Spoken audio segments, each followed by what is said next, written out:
is college and career ready. And I know a lot of you sitting out there are wondering, well, I'm in the elementary. But really, what you are doing is critical to the work that happens for our students throughout their school careers. Even just last night, I heard about a report that talked about how pre-K and K and first and second grade, the impact of the learning that happens, especially with those early years, is something that travels through with that child through to the 8th grade, if not beyond. And so really the things that are happening in our elementaries are setting the foundation for the success of our students.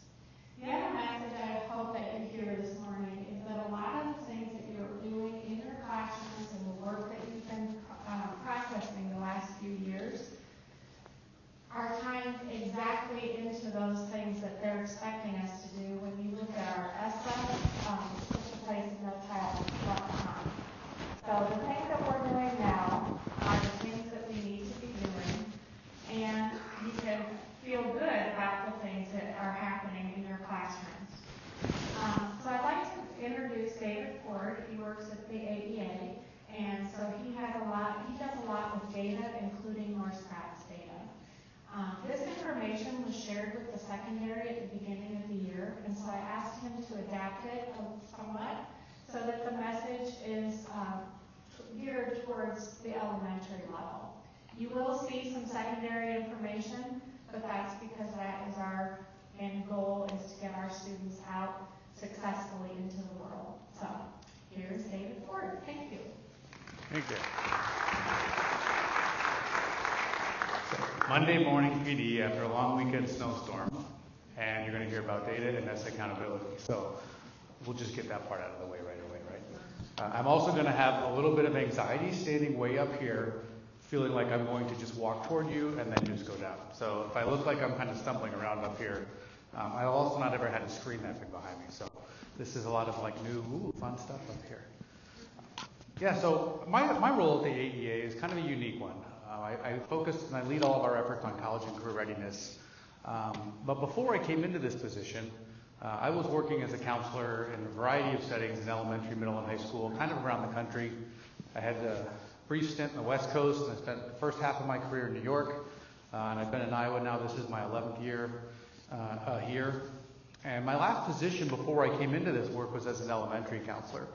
And I had immediately prior to that was a high school counselor. One of the things that I noticed was I felt like I intuitively knew which of my kids were going to be successful after they left high school. And I knew my kids, no matter what their numbers or their data or their transcript showed, they were going to be the kids that I worried about. They were going to be the ones who were wound tighter than a drum, and their world was going to fall apart the first time they didn't meet success.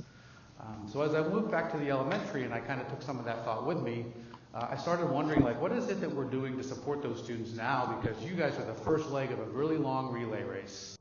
And I always I traveled back and forth between elementary and high school in my counseling career, and I just kept thinking, I'm so glad that I know now what I didn't know then, and I took that with me on both sides of that. So I'm hoping that what we get through this morning is more of a better understanding of what can you do to help support the students so that when you pass that baton off to the next level, they're as prepared as they possibly can be. So because it's Monday morning and it's 7:50, I thought we'd start off with a quick pop quiz. And I'd like you to take a moment to answer those questions. No Google. We'll come back to the actual answer key here shortly. But I want you to think about the long-term outcome of what happens in the district with all of your students. And these are probably numbers that many of you have not yet seen before. So I want you to think about what you think the answer to those 5 questions would be.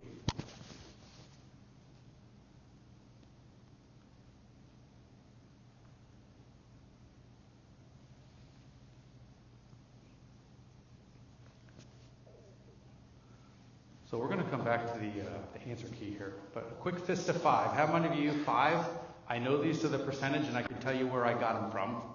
0, I'm wildly guessing. Where do you feel like you're at? I see lots of those. I'm looking for a 5 somewhere. I want to call them out. I see a 5. I don't know where it was. It was somewhere over there. It's a bright light up in that way. You know, it's hard to create a sense of urgency about this issue, and your district is a good example of one where the students, by all of the measures that we typically measure students by, are really wildly successful. And if we look at other types of data that we know around the state, we've had the highest high school graduation rate in the nation for probably as long as I've been doing this, at least 7 years, maybe even longer. We have one of the highest completion rates of students who enter a 2-year college in the country. We also, that actually slide is now wrong as of last Thursday. We are now the lowest unemployment rate in the country. So again, it looks like on the surface that things are going really, really well in our state. And then you've got all these other popular media sites that talk about how great of a place Iowa is to live. I moved here from living on the beach in California and then New York for the same reason. I wanted to be in a place that felt a lot more comfortable and a lot more like home. So there's a quality of life component to that too. But what I'd like you to do now, I'm going to come down because this is going to be really hard for me to do up here. What I would like everyone to do now, remember I was a counselor, I'm going to have everybody stand up. We're going to do a quick little activity here. And you are now our 9th grade class. You are all welcome. This is your first day of 9th grade.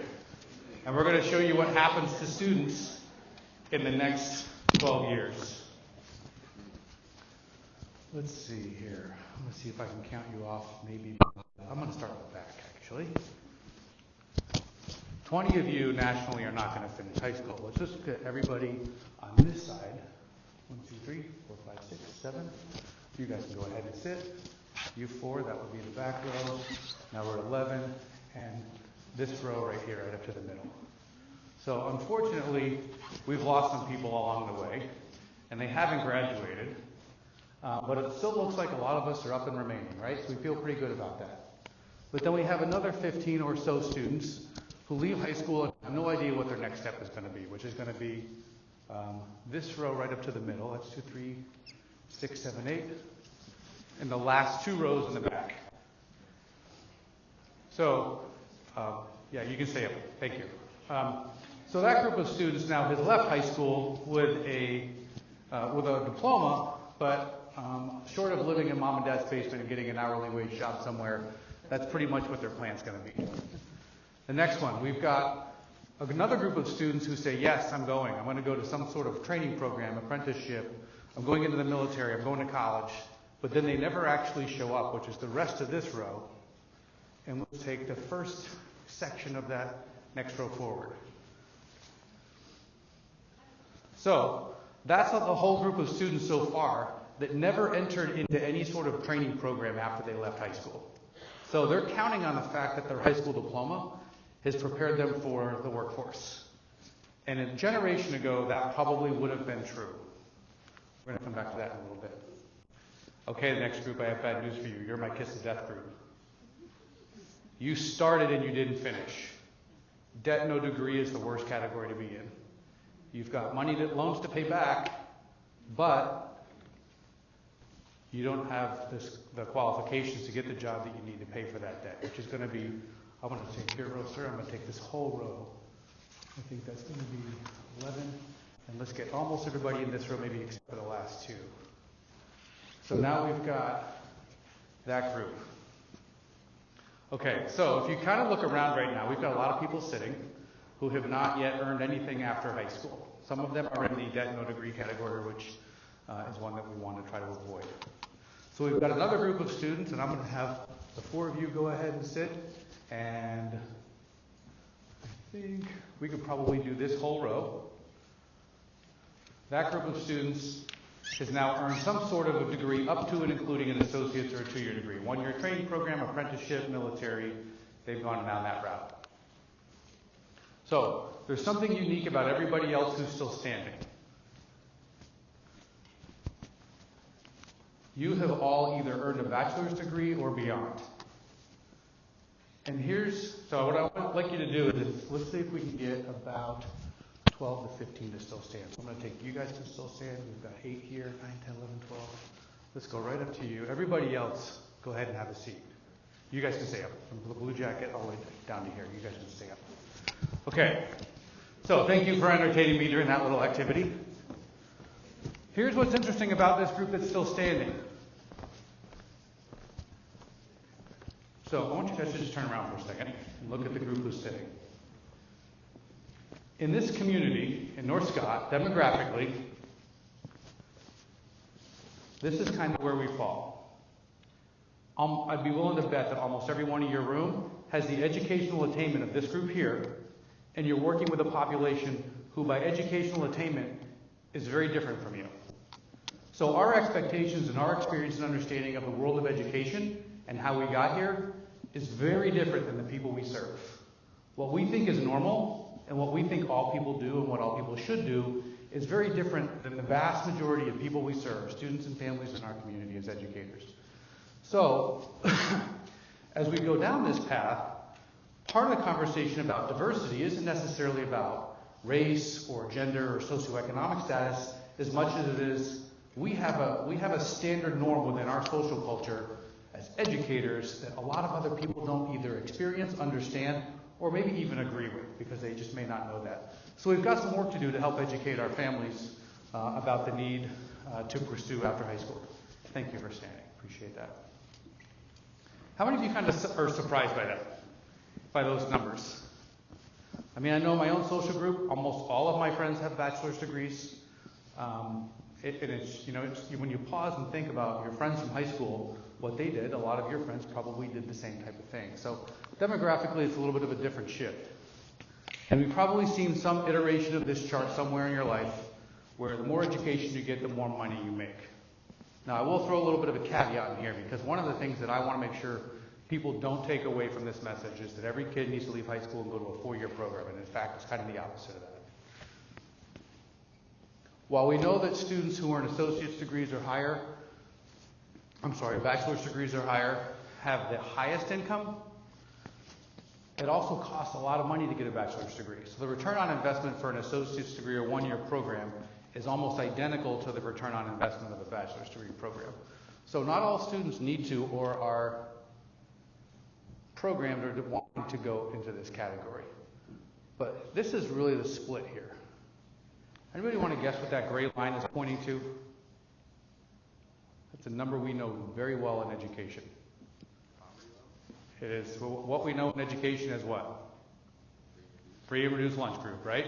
So we know demographically, we can look at a community and predict out the number of students who are going to be on free and reduced lunch just by educational attainment level based on their average income.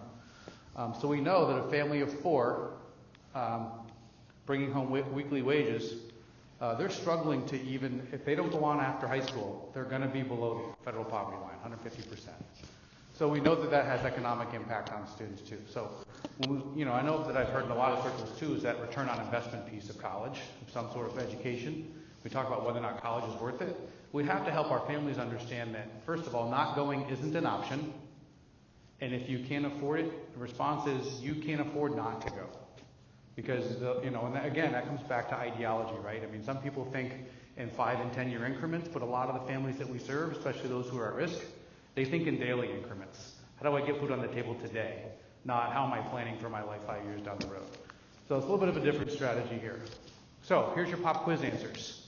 And I'm going to give you some opportunity to turn and talk to your neighbors here just shortly. Let me tell you what's on the screen, and then I'll let you digest and chat. So this is the graduation rate is up at the top over time. The red is the students who, after they graduate, have a plan to enroll in some sort of post-secondary education or training program. Then that lime green looking color is the students who actually showed up and enrolled. That purple color is that they stayed for a second year, meaning they came back, they didn't drop out after 1 year. And then that teal line is the percentage of graduates who have completed some sort of 1, 2, or 4 year program since they left high school within 8 years. We track them for 8 years. Across the board. And I won't get into data collection and methodology, but if people ask, I'll be happy to share with you how we do that. But essentially, there's a big federal database that tracks students, and fortunately, we have this thing called the state ID, so we can track students pretty directly after they leave high school. So, if we were to follow this one straight down, now again, these are cohorts of students, right? So, if 2009, this group came in together in 2005 as freshmen, and as they came in, 82% of them graduated that year. That many of them said they were going somewhere. That many actually enrolled. That many stayed in school. And that was the percentage of students who completed something. I want to give you about 2-3 minutes Chat with your elbow partner, group around you about your reactions to that.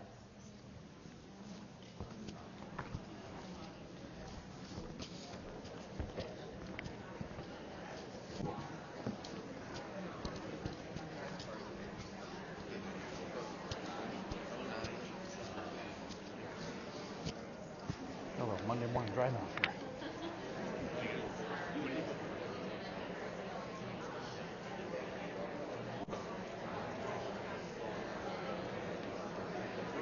You go to 8:45, right?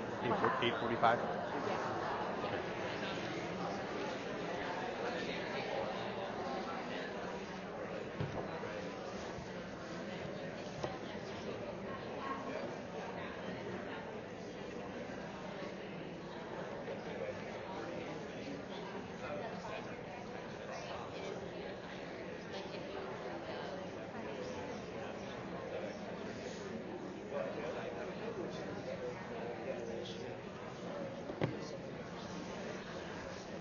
Yeah, we're good on time.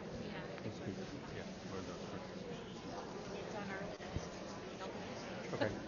I have to do the ISAS stuff. Oh, fun. Glad you're going after me.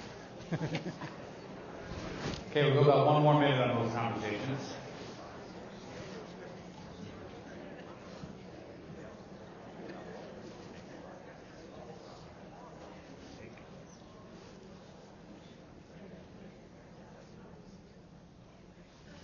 Okay, that was a quick minute, sorry. I don't have good wait time. I usually as a counselor I have way better wait time with students, but it's Monday, it's 8 o'clock. So questions or clarifications first before we talk? Questions that people might have or clarifications on what's on the screen. Is this all of Iowa, or is this just... This is North Scott High School graduates from 2009 to 2017. Okay. The graduation rate is only for 4 years, or does that include... This is 4 years, yep. Okay. Yep. I think your graduation rate is anywhere from 3 to 8%, depending on the year, when we add in the 5th or 6th year. So it does go up a little bit. Any other questions or clarifications? So what's your gut reaction to that? How do we rate with other schools in the Quad Cities? How do you rate? We're going to come, within the Quad Cities, I was going to say, I'll give you state data. You are at or above the average on most of those. Okay. On most of those, yep. I know that it's the 2014 class. Shane and I at the high school have combed through, and that is an anomaly that does not look like that anywhere else. That deep dip.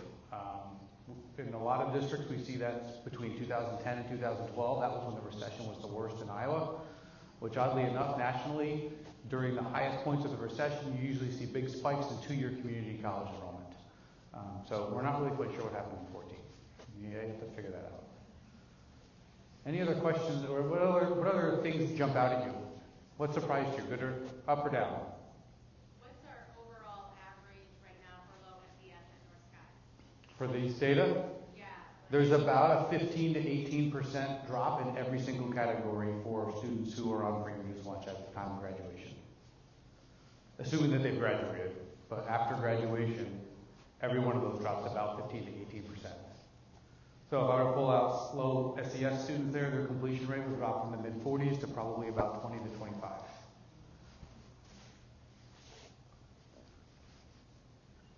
Other questions? Reactions? Fist to 5, now that you've seen the answers to that first set of questions, how'd you do? 5, I nailed them all. 0, I was way off.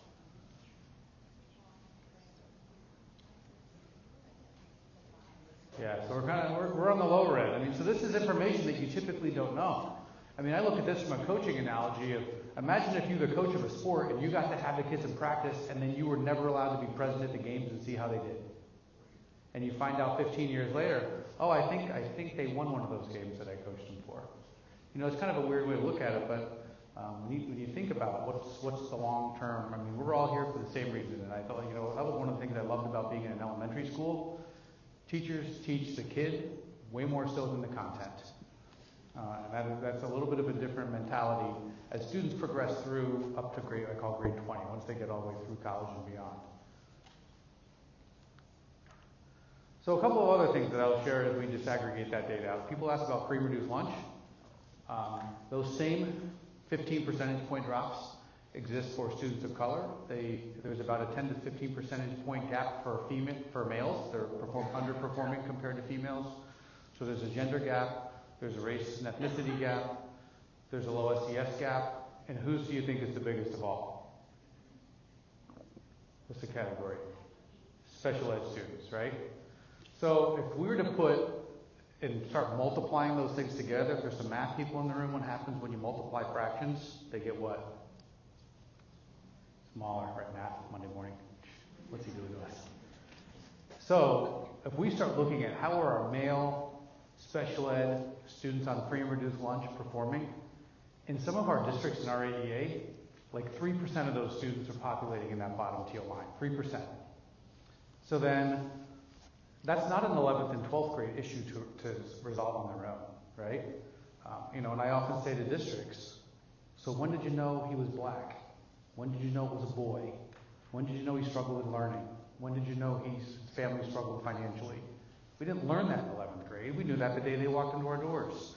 And I kind of brought back my experience earlier about going back and forth between high school and elementary, and it started occurring to me, I could tell you the kids who walked in the door in kindergarten, and so could the kindergarten teachers, of who was and who wasn't going to make it. Like we know that the day they come to us. So there's some things that we can do to hopefully change the trajectory for a lot of these students. This is the boring part about the new state and federal requirements. So I'm going to skip through this one fairly quickly.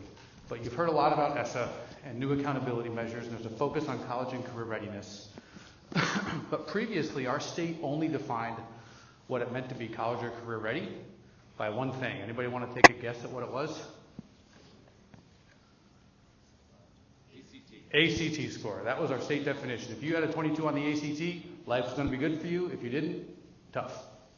Right? So that was kind of our single metric, which I always say if you encounter adults who are over 30 who still talk about their ACT score, be concerned about them. I think I'm going to start dropping that down to like 24. I don't know if any of you saw this weekend. It was an amazing, and if there are any of you in the audience, I apologize up front. Saturday Night Live had a skit this weekend on millennials and boomers. If you have not seen it, please Google it. It was just hilarious. And I'll leave it at that because it's Monday. I've been at school. There's some inappropriate stuff on there that I won't bring into this conversation. But anyway, so we've got our federal accountability requirements with ESSA. But one of the big pushes in Iowa, and most states in the country now, I think they're up to 45, have some version of a post-secondary attainment goal. This kind of started nationally, I want to say, maybe like second year into the Obama administration, first term, where they created the college opportunity agenda. And they noticed that people weren't going, and those who were going weren't staying and finishing. Student debt was getting out of control. I think Iowa was one of the top 5 in the nation 4 years ago, and average student debt was just over $30,000.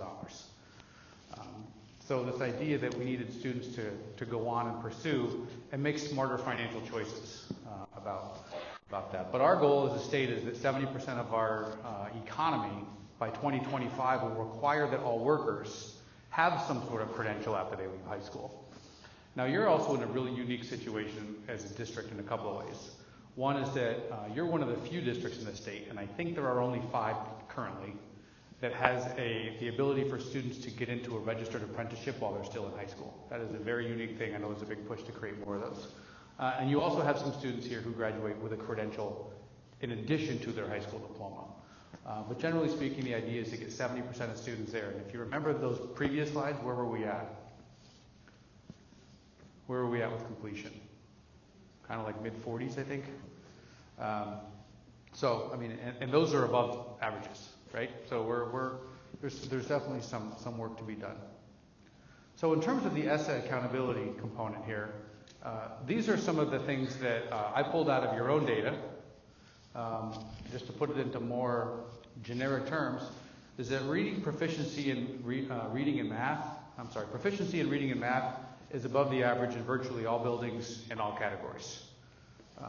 And I don't believe you had any ESSA flags, I don't think, right? Not that that really matters a whole lot, but and what was even more telling about good equity outcomes in your district was that there were almost no subgroup gaps. In our counseling world, we talk a lot about closing the gap action plans, and that's to narrow the achievement gap, attendance gap, behavior gap among different groups of students. And in your accountability data, there were almost none. I mean, that's really, really difficult to find in districts who students on free and reduced lunch aren't really performing a whole lot differently on those metrics than students who are not. I mean, there's slight differences, but statewide, they're like 10 to 20%, and you might be like at 0.85 or something like that. So they're minimal if at all. I think the next step for your district is the PLC question 4.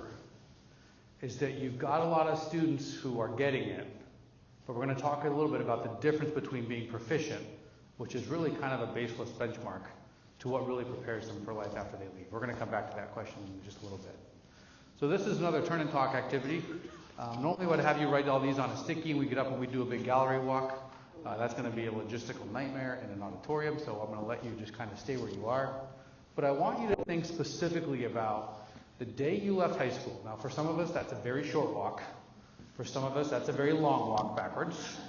But think about the day that you left high school thinking, I got this. How were you prepared? What did you walk out of there confidently thinking, I can do this. This I got. I'm going to give you about 3 minutes. Try to come up with at least 3 specific things. Talk to a group around you.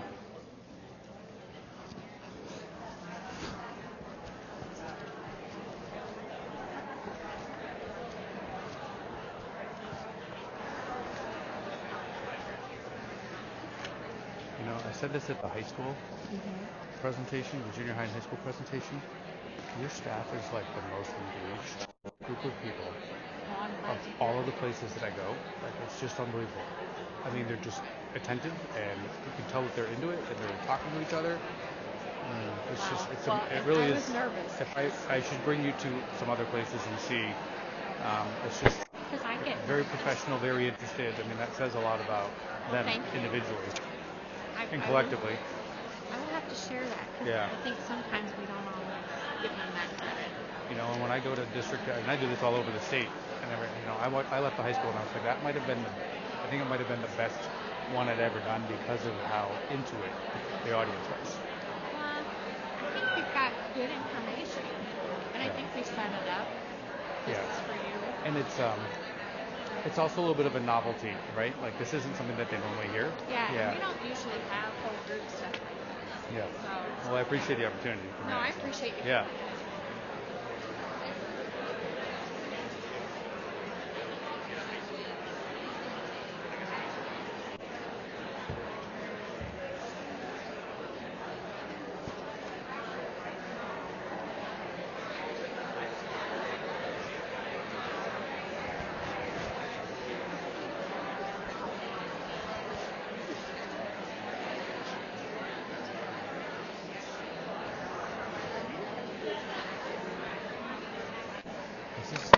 Is this guy in the red tie over there, is that one of your principals?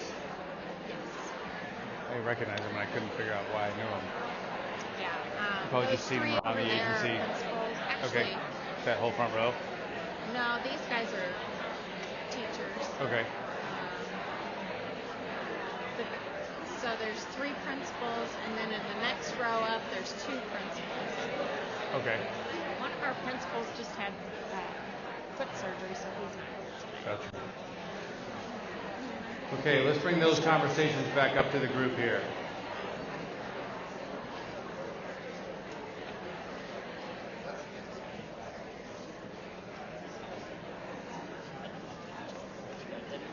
So let's get some volunteers here. How are you prepared? Be specific.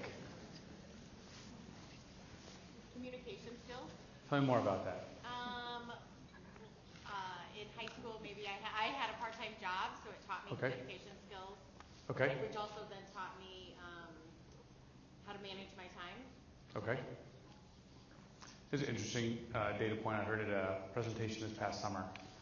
Guess how many hours per week a high school student worked a generation ago, 11th and 12th grade? Part-time job in high school, you said? Is that what you said? You had a part-time job in high school with doing that? How many hours a week did you think you worked as a junior or senior? Probably 15. 15.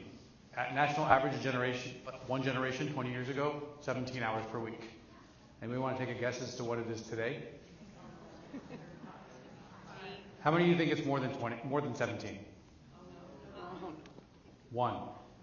It's one. Which doesn't tell us kids are working part-time jobs of 1 hour. Most kids aren't having a part-time job. There are kids who are probably are still working 17, but about 80% of kids don't have a job. I give him a hard time, and he knows I say this publicly because I love him dearly, but my brother-in-law is a good example of someone whose first job was at 25, first full-time 40-hour-week job. And as a kid who started working when I was 14, it just blows my mind how I was like, he didn't even know what a punch clock was. I was like, really?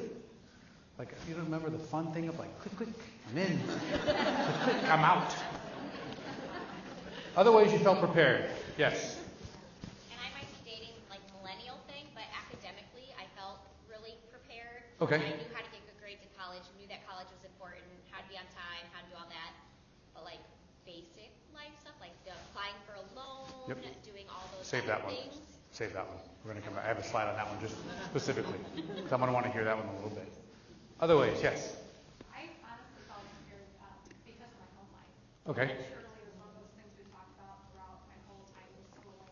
Education was really important to my parents, and they made sure all of us knew that. And whether I didn't know where money was a problem, but it was a problem for my family. But they made sure that education always came first. Okay. Even before our sports, which we loved, but it was Okay. get your homework done and very supportive. I think just letting us know you do it, but they let us fail. Okay. That is a skill that, boy, if we could find some sort of Iowa assessment that measures that, right? What else? What other ways do you really feel like you had it, you were good to go? Yes? Work ethic. Work ethic? What might not have been the smartest, but I could work hard. You could work hard? Okay, so good work skills?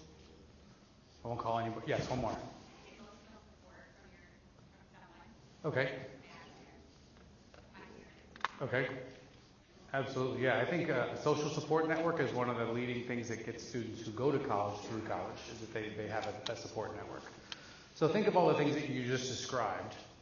And one other thing that I'll throw at you is that I will ask this question of the group. How many of you had within your family going to college was the expectation?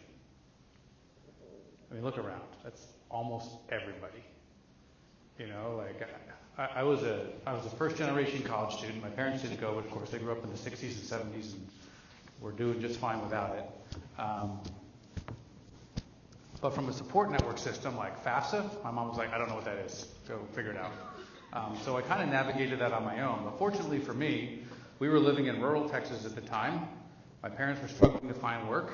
We ended up moving to New York and lived at my grandparents' house. Now, they had come back from World War II and got a nice house in the neighborhood with the nice schools, and I was a byproduct of just really, really good luck. It was good luck that my parents couldn't find jobs and we had to move in with my grandparents, because I went to a school district where the expectation was you left school and went to college.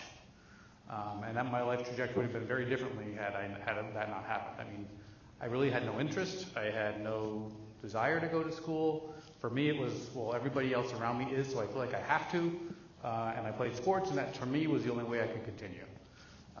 So there's a lot of things that prepare us for life after high school, but probably more fundamentally connected to that than anything else is that it was an expectation of people around you, that sometimes that's your family, but also it's just the ways that what you went through in K-12 prepared you for that step, right? And that you felt like you were prepared. But I'm willing to bet, too, that there were ways that you did not feel prepared. You got there and life hit you in the face pretty hard.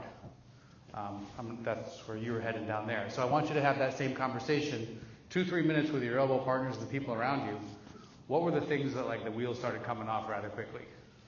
About 3 minutes. Go ahead.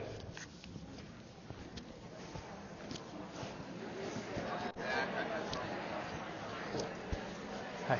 How's it going? Good.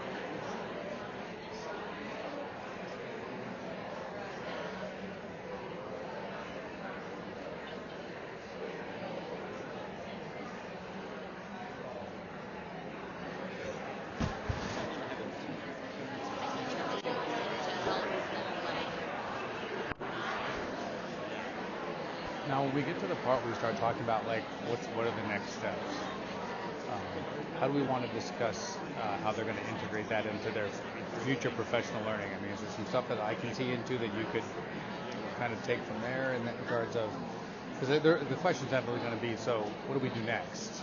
Well, and part of that this year is we've had our ELP and TAG people talking about Extended learning. And Okay. so those conversations when they're doing their MDMs and when, when they're meeting groups, teams. Okay. Those are all There are a things lot of those things that they can tie back to Yep. Tier 1 instruction. Yeah. Okay. And that they've already kind of started that. If I forget that, interrupt me and remind me, because I want to tie that back into it.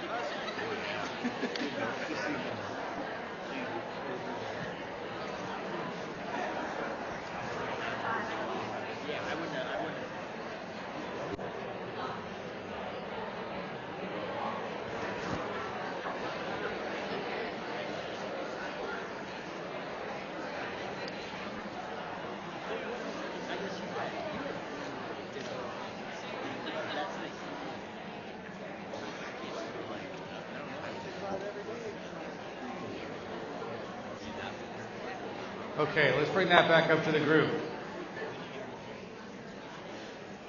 So before I seek out volunteers, I'm going to call you all out here. How many of you left home at 18 and went directly to college? Keep your hands up. Keep your hands up if you also went to college and knew how to operate the laundry facilities in your dorm. Could make a meal in your microwave, or, really dating myself here, the hot pot. Look at that, a lot of you. How many of you knew how to open a bank account?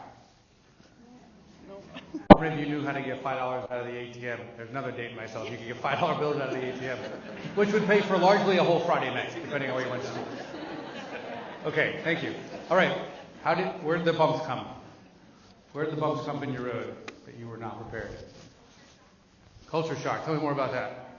Like, my bubble was burst when I got here. I'd heard about other lifestyles, other ways of being, but I think I was just so, what? Like, I just didn't know how to. Do you mind me asking where you went to school? Bednorth. No, I mean where you went to college. Iowa State. Iowa State. We took the same thing. Perfect example. Perfect example. Bettendorf, one of the larger school districts in the state, right? Every kid in Iowa who goes to one of our Regents institution is now a very small fish in a very big pond comparatively to what they had in high school. Their biggest class in high school, other than probably some of the music, marching band kind of stuff where you can get 100 kids together, right? It's rare that they've been in a classroom with more than 30 to 35 students, ever. Yeah, that's it. And so you've got size, but then you've also got diversity of things that you just may or may not have ever encountered. How many of you, by the time you went to college, had not been out of the Midwest ever? I mean, we had some people who told me that, like, I hadn't been out of my county until I went to college. Other things, where are the road bumps? I saw it on the hand here, yes. Mine was like sitting in a huge lecture hall Mm-hmm. and knowing how to take like effective notes without it being already up there. Yeah. I think it's more of like preparedness. I love being in college now, right? Like PowerPoints, just snap a picture of that. Upload that into your Google Drive, notes taken. Yeah, remember you had a little recorder that you used to set on the desk to really type A personalities, and you go back and describe it all into your notebooks. I saw another hand up in the back, yes. Homesick. Feeling homesick? Okay. So how did you accommodate for that? Did you go home? Yeah. You did? Okay. Yeah, and I think I went home too much. Okay. Absolutely. Thank you. Another one in the back, yes. Managing my time. Time management. Also in athletics, so I didn't really follow it. Do you feel like when you were in season it was easier to manage your time or harder? Harder. Yeah. There's an interesting, and I used to share this with high school students all the time, but not like 17-year-olds listen to anybody. I have teenagers of my own, and I was a smug high school counselor who didn't have children, and I would tell the parents, be like, well, you just have to talk to them. Now that I have my own, I'm like, oh, okay, so that works better if it's coming from somebody else, I've learned. But this idea that I would share with students was, there's a pretty easy math formula for how school works. When you're in K-12, you spend about 30 to 40 hours a week in school, and you spend about 10 hours a week outside of school doing work. That ratio flip-flops when you get to college, and nobody really tells people that. It's the same full-time job, but you're only in class for 12 hours a week, and I was not prepared to do 40 hours of independent work. My 40 hours of independent work was watching Days of Our Lives with my roommate girlfriend, because we both were sociology majors and didn't have anything to do from noon to 4 every day. So that wasn't like study time for us. Like, we just didn't go there mentally. No one ever set that expectation for us. Other things which you felt like you were not prepared. I'm going to come back. Yes. So my parents growing up were so poor they went to college for free. Both Okay. of them. So once it came time for the actual college loan process and comparing and understand how to pay on that interest rate was new for everyone. Mm-hmm. And I felt like I wasn't prepared or had that support to show the best opportunities and the smartest route to get to that college. Yeah, navigating that is a really, really difficult transition. Absolutely. Yeah. My last year in New York, our high school art teacher's daughter was one of my counselees who wanted to also become an elementary teacher. And their family made just enough money that they would probably not qualify for a ton of aid, but we're going to have to borrow a lot of money for school. And she chose to go to, this is at the time, this was 11 years ago, went to a school with $48,000 a year, took out $23,000 a year in loans. And I was trying to help the family understand $90,000 in loan as an elementary teacher is going to be a tough sell to pay off. But just couldn't wrap their head around the idea that they could tell their daughter that maybe that wasn't going to be a reality. Like, I'd love to drive a Ferrari. Actually, that's kind of, again, dating myself. I'm really like an 80s, 90s kid. It's a newer, better version of that. I don't know. But sometimes the things that we want, we have to be realistic about whether or not those are things that in the long run really make sense for us. Absolutely. Other ways in which you felt like you were just, wheels kind of came off for you? A lot of the lifestyle, like I was prepared for all the really late and loud noises, the basketball players who lived above me, and I couldn't sleep. Placing that blame off on other people. She was about to go down the road. I was like, careful, there's some colleagues here who may not know that about you. It was just hard. I couldn't sleep, and I was used to my dark, quiet bedroom. Yeah. I think that was hard for me my first couple of years, Here- navigating that lifestyle. Here's an interesting generationally new issue that schools and colleges and universities are facing. More and more students demanding what in their dorm life? Did you say wine? Sure. I'm going to your dorm. They're demanding singles because this generation of students has always had their own bedroom. How many of you shared a bedroom with a sibling at any point in time in your life? I mean, look around. That's most of us. And again, it has shifted rather quickly in just a generation or two. So there's a lot of ways that we felt prepared, and there's a lot of ways we felt like we weren't prepared. None of you mentioned ACT score. I'm kind of surprised at that. He said with heavy sarcasm. So our state a few years ago decided to redefine what it meant to be college and career ready. And Iowa, in its infinite wisdom, always tries to take the best, the greatest, and latest research and says, well, we're going to create our own thing anyway, even though there's all sorts of good research out there. Ultimately, we spent 2 years with about 80 people coming to committee meetings and task forces and all that kind of stuff, and we landed on a definition that pretty much looks like all of the other ones that are out there in the research. We have different graphics, and we've changed some of the words order around. So instead of content knowledge proficiency, we say achieve proficiency in essential content knowledge. However, these 4 buckets, as we've kind of come to call them, really highlight the ways in which people feel or are not feeling prepared, that if you meet the outcomes in each of these 4 areas, that you are much more likely to succeed in the areas of educational attainment and career success, right? So those are some, we can define all of those things differently. But from a metric standpoint, this is where we land. So the things that you just shared, I'm going to go through and break each one of these down in a little bit more detail, and I'm going to spend more time in bucket 1, not because I think it's more important. Could I win? Waiting for confetti to come down.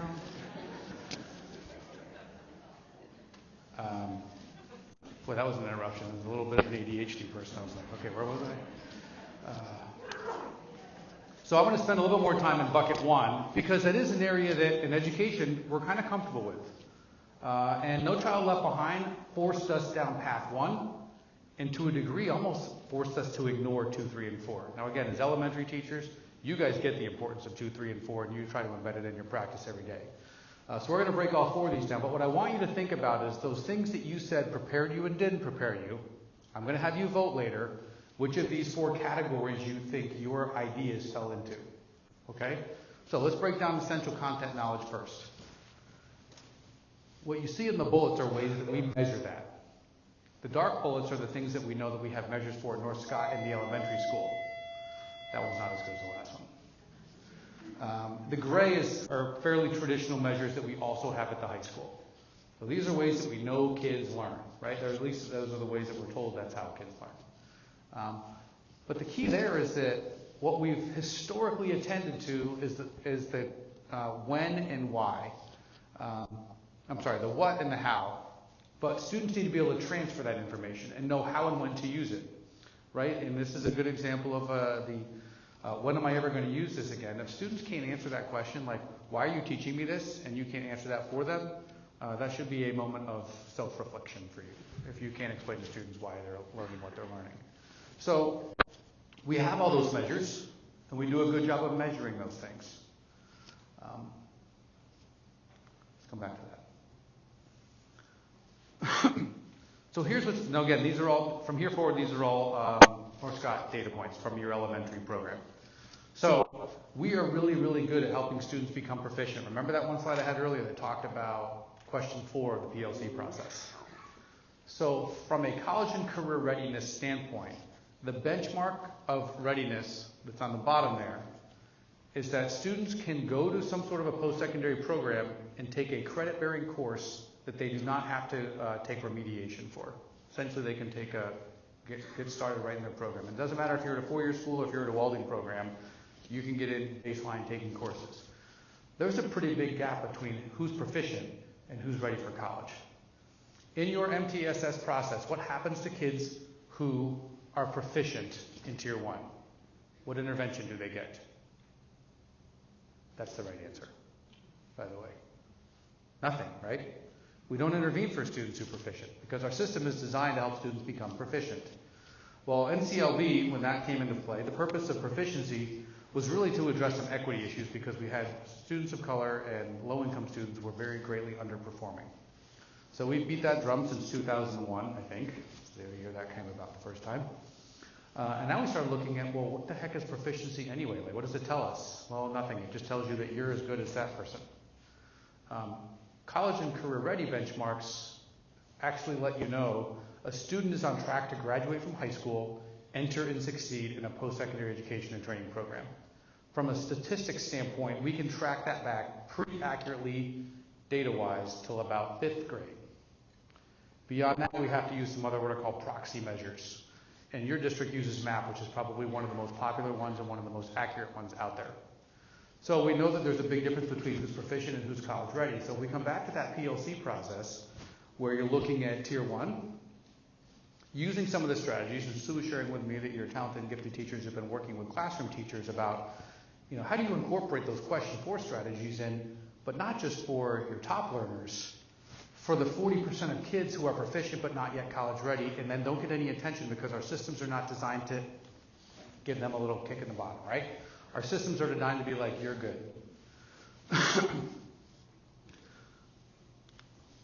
Reading is pretty much the same. I mean, your growth there in reading is about 8 to 10 percentage points higher across the board as a district, and that gap is about 10% less between the 58 and the 84. But again, we see, and just for comparative standpoint, by the way, statewide, that is at 39%, and statewide, that is at, this one's at 39.2, this one's at 39.0. So you're well above the state average in both of those categories.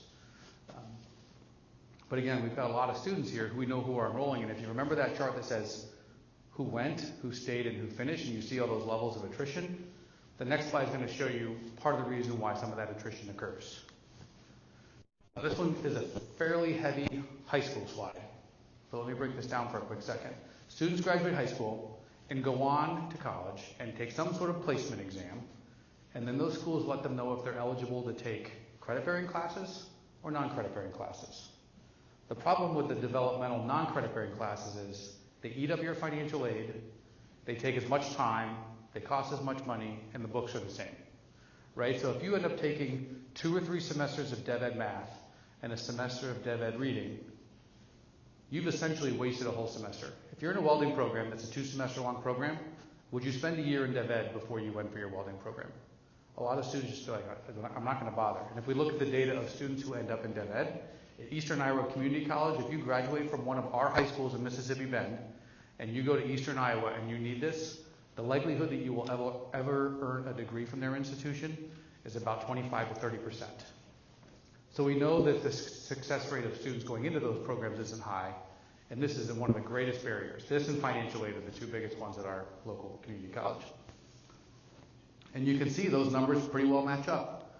Greater math need than there is for reading. So those are things that are predicted there. So we can take those same data points and we can track them from when they're 19 and 20 in college. And those metrics hold true for your students clear back to 2nd and 1st grade with some of your map data, your FAST, and some other ones. So the difference here is that, for lack of a better way to put it, just kind of setting it a little bit of a different expectation. It's not to tell you that you haven't done well, and in fact, you've done exceedingly well. The next step for you is to go to after that 4th question and figure out, and how many more of those 40% of kids can I get out of this bubble down the road? Any questions about that piece? Because we're going to jump out of the academic content slide.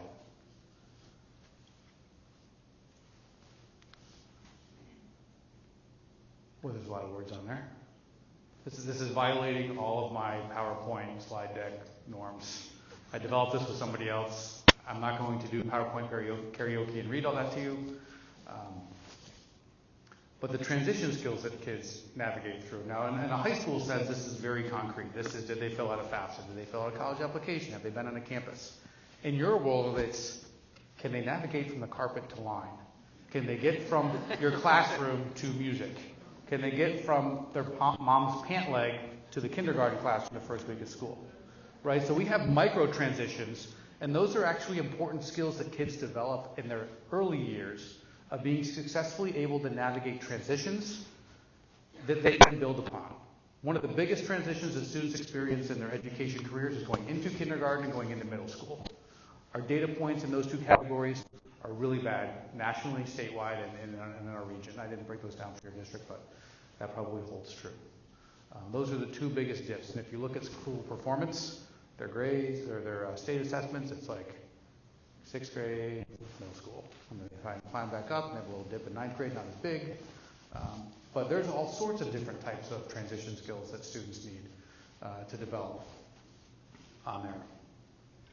Because really what it's about for them is preparing for these nimble, say, career, but life changes. You know, I mean, life isn't as predictable as it used to be. My grandparents, on both sides, my grandfather worked for AT&T for 35 years after he got out of the military, and he, for the life of himself, couldn't figure out why I was on my 4th job at 19. You know, like, you work for a company, and it doesn't matter if you hate it. Like, you go to work and you work for one place, and you live in one house, and you have one car for 19 years, and that's kind of how things go. That's just not the way that the world is kind of mapped out today. So learning skills and cognitive strategies, the funny thing is we try to highlight the ones that are really specific for elementary, and we looked at that list and said, I don't think that there's anything that we can take out of there that you don't strive to do every day. Here's the struggle for these 2 categories. We can measure a kid's reading proficiency or college readiness. You probably know which of these kids in your classroom can do these things and to what degree. We don't have an easy way to not only assess that, we don't have systems in place to be able to give students and parents feedback on how they're doing on these measures. Right? So report cards and grades back and parent conferences, it's really hard to talk to families about, I think your student is really good about creative inquiry and generating, asking problems and finding solutions. Those are hard things to concretely say. So in our communications and feedback to students and parents, we generally tend to fall on things that we know, like your Iowa assessment score is 231. Like, I can give you a B. On the rubric, you got a 3. Like, those are really concrete, and we generally tend to operate. These are a lot more gray, and they're a lot more vague. So we then tend to kind of hide back from letting parents know, these are things that employers are saying, if I can get employees who can do this, I'll keep them. And I'll show you the next one here in just a second. But These are the things in our world and in the employer's world, these are the things that HR directors use as their screening to get people hired. And then they will tell us, and these are the things that get them fired. We can't keep employees because they can't do this stuff.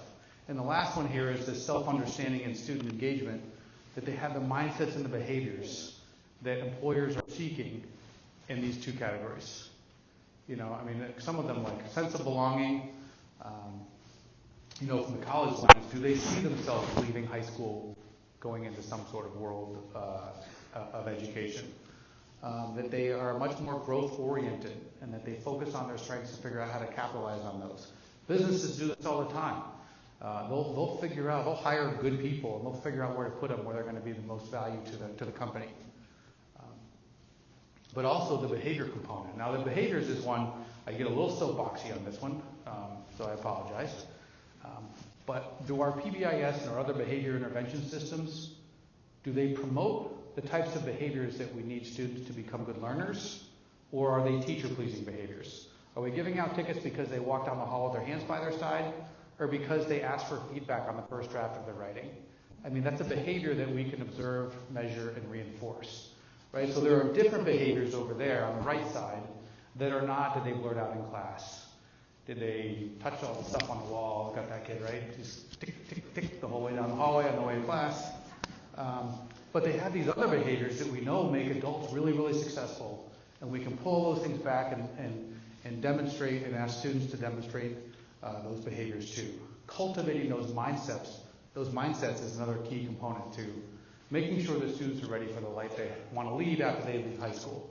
And I say that intentionally, the life they want to lead, not the life we want them to lead. And giving them that voice and the choice in their learning so that they can navigate that space. So I went through those three buckets rather quickly. Any questions on those? Yes? Please. My husband has conversation with other people in his business, workforce and all that stuff, how he's mentioned how more and more they need to have teach their new hires like social skills, like how to, you know, they need to go through training. And he says how that takes a lot of time, for the work, but he says it's needed. Like he said, it's these things that they get fired on. And Yeah. Companies will tell you they spend gobs of money trying to train people to do these things because they don't feel like they come in with them with those skills. And when they interview people, it's hard to get at those things because people have a really poor self-concept. Like they think they do things really well. Like if you ask somebody in a job interview, are you punctual? Who's the dummy who says like, no, I'm always 20 minutes late? You know, like that doesn't happen. But they're saying like, when I say be part of a team, no, you actually interact with and you work with other people. Not just that you share a cubicle with them. You know, when I say that your time management is good, 8 to 4 is 8 to 4, not 8:13 to 3:56. You know, like there's some really tangible things that employers struggle with in our region specifically, particularly in our manufacturing sector. That is an area of concern for them quite a bit. So I want you to think back about this. Where did your stickies fall? How many of you had stickies that fell in all 4 buckets? You had, I'm sorry, I said stickies, but you didn't have stickies. Thoughts of ways in which you were and were not prepared for college or life after high school? How many of you had things that fell into bucket 1? That you said I was or was not academically prepared for the challenges of rigors of college? How many of you, get them up nice and high so we can kind of get a population check here. How about bucket 2? 3. Yes, that one's a lot smaller because it's a harder one to put your finger on. And number 4, 4th bucket. So almost across the board, and this looks the same. It doesn't matter if I do this with business leaders, if I do this with HR directors, if I do this with school districts or school leaders. It's almost always the same. But we've kind of let ourselves get into this bubble of, well, we're just going to stay in bucket 1 because that's what we know and that's what we're good at. I really enjoy giving this presentation to elementary teachers and elementary staff primarily because they get the importance of 2, 3, and 4. The system sometimes doesn't allow us to spend as much time focusing on those things as we would like, because we are so focused on bucket 1. But we know for them to be successful in the long term, 2, 3, and 4 are probably the greatest ways to increase the outcomes in bucket 1.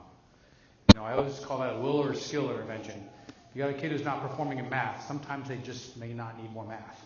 There might be other things that are interfering with their learning. And again, this audience above all gets that part of the child that it may not be an academic struggle. So now what can we do, and how do you build upon your current successes? I think a couple of key strategies to take with you out of today is that knowing that there's a big difference between being proficient and being prepared for the next step, right?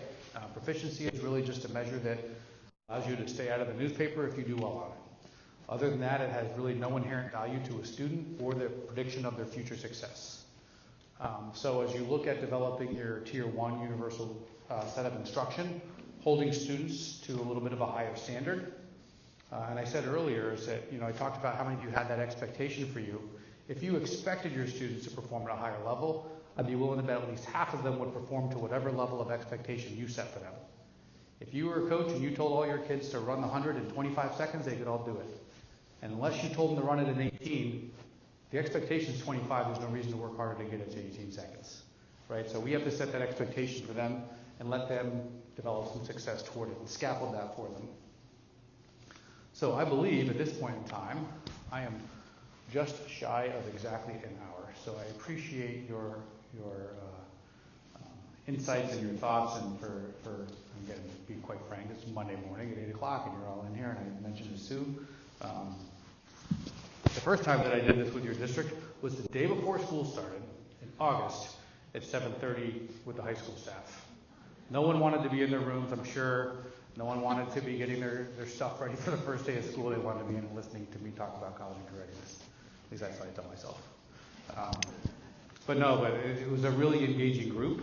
So I know that this is something that people feel pretty strongly about wanting to support, so I appreciate that. But I do want to open it up for some comments or questions as we transition into the next component of your day. Any other questions or comments that you have? Yes?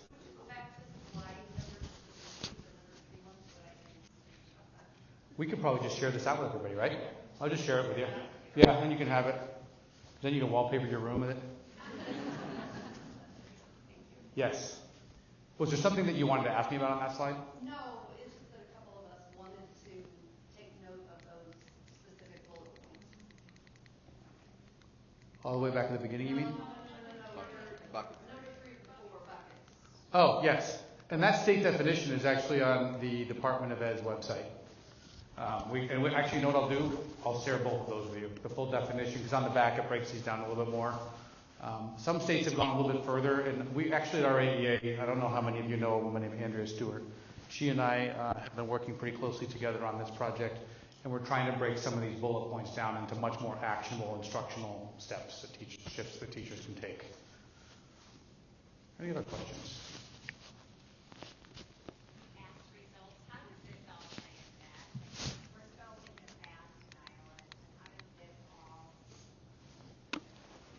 Well, the good news on that is that the FAST assessment is much more closely aligned to college readiness benchmarks. I would say it's not as aligned. Believe it or not, when we can debate the merits of this all day, and I'd be on your side, trust me. The Iowa assessment was pretty closely correlated with college and career ready benchmarks that have been researched for over 50 years. So whether or not it was a good test, totally different conversation, but the outcomes on it were pretty tightly correlated. FAST is also, it's a much better measure of the student learning. The research is still out on how closely correlated it is to that college ready benchmark, because you got to figure 3rd grade to 20 years old, you have to have almost 14 years of longitudinal data to prove that. So statistically, it's pretty tough to do. It takes some time. All right, well, thank you very much. I appreciate the opportunity to come in and share with you today.